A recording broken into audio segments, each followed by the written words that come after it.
Touba Ca Kanam ndax boo gisee ñi mën fee jëf-jëf ju toll nii yaatuwaayu barab bi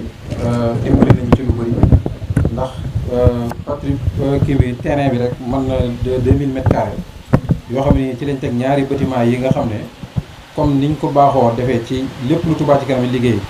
ka secteur ba ka yor loola la kam concerné rek danañ ci waxtaan ak moom ci wàllu état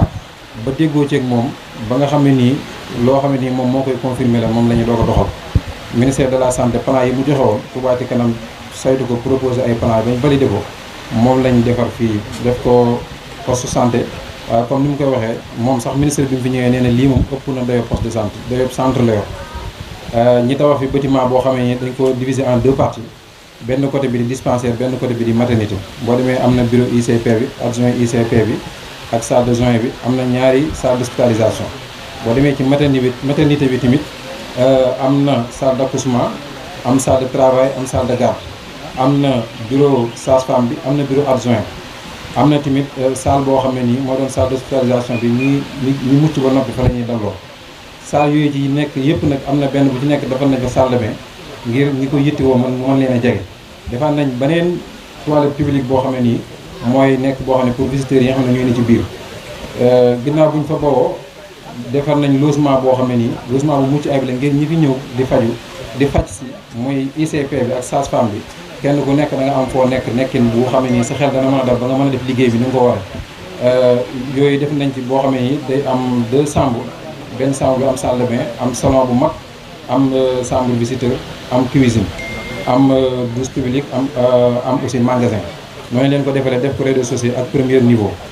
poste bi nag bi nga xam ne nii tàmbali nañ ko comme niñ ko baaxoo defee Touba Ca Kanam lépp lu muy def da koo séddale li nga xam ne nii moo aju ci liggéey bi ñu ngi ko dénk seen Cheikh Abdoulaye Mbacke ñu di ko ci félicité ak adjoint Mame Thierno Ndiaye ñoom ñi nga xam ne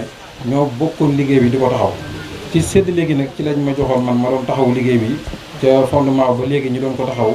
waaye li nga xam ne nii def nañ ko ci liggéey mooy Touba Ca Kanam wax nag entreprise jox ko gros œuvre bi main d'œuvre fay ko Touba Ca Kanam di ko fournir matériel tànn matériel yi gën a mucc ayib fer ñi jël FE 500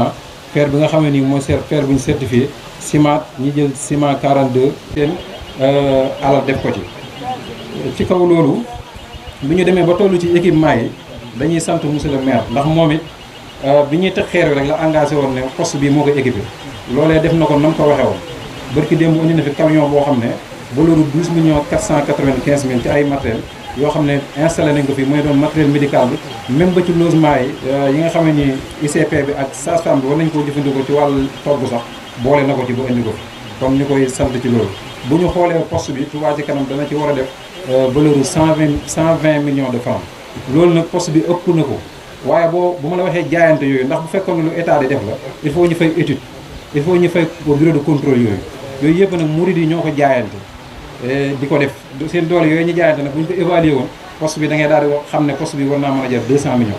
waaye nag pas-pas bi murid yi am ci lépp lu Touba Ca Kanam ñu jóg loolu moo tax ñu mën koo réaliser ci coût bu ndaw boobu léegi tamit liñ ci waxam mooy dégg naa Mame Mbaye wax ne février 2020 lañ tegoon xeer wi travaux yu commencé 23 mai 2020 lépp mi ngi jeex nag décembre 2022 waaye li tax mu def 2 ans yooyu mooy Touba Ca Kanam dafa bëri yu ko war bëri yuñ ko yaakaare ci dëkk bi te yooyu ñu ko yaakaare yëpp fas yéene ko defee loolu ci ñaar téeméeri murid yi day dajale ay ñaar téeméer di ko def day def bu dajalee ay ñaar téeméer ba weer wi dee mooy gestion des fonds bi ngeen gis ci YouTube bi ñu koy wane di wax ne weer wi dajale nañ nangam barab sàngam nangam lañ fa def barab sàngam nangam lañ fa def poste bu nekk rek liggéey bu nekk rek dañu am luñ coppati yóbbu ko fa kon nag lu ñu bëggee liggéey yi gaawe rek mooy ni murid yi gaawee ci ñaar téeméer yi ñu ngeen di gën a gaaw di bar ci jàppale Touba Ca Kanam ci ñaar téeméer yi moom lañ suñuy liggéey di gën a gaawee yeneen yi ñu yaakaar rek ci ñun ci dëkk bi tamit noonu lay gën a gaawee ñu di ko man ba noppi képp koo xamee nii man nga lu ëpp ñaar téeméer yi nga di ko defee noonu ñi nga xam ne nii ñi tàllalaat loxo maire ak ñeneen ñu mel ni ñoom ñi ne ci dëkk bi ñi gën a jàppale waat Touba Ca Kanam xam ne ñoom la ñuy liggéeyal Touba Ca Kanam ndool leen la rek loo xam ne nii dafay fekk li fi nekk rek ñu dolli ci ñi ngi sant bu baax te gërëm ñëpp